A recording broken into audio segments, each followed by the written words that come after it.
તારા વિનાની જિંદગી પણ અજીબ સફર બની ગઈ. સાથે ચાલવા વાળું કોઈ નથી અને રસ્તો ખૂટતો નથી.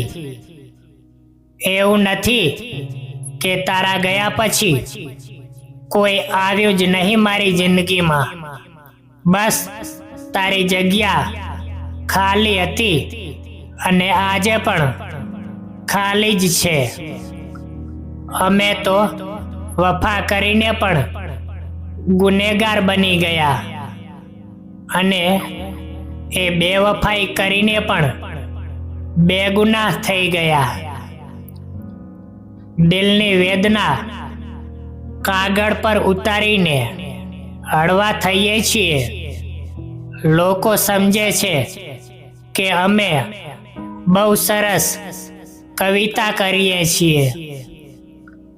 જેને સૌથી વધુ સમય આપ્યો આ જિંદગીમાં એણે જ છેલ્લે કહી દીધું કે હવે મારી પાસે સમય નથી.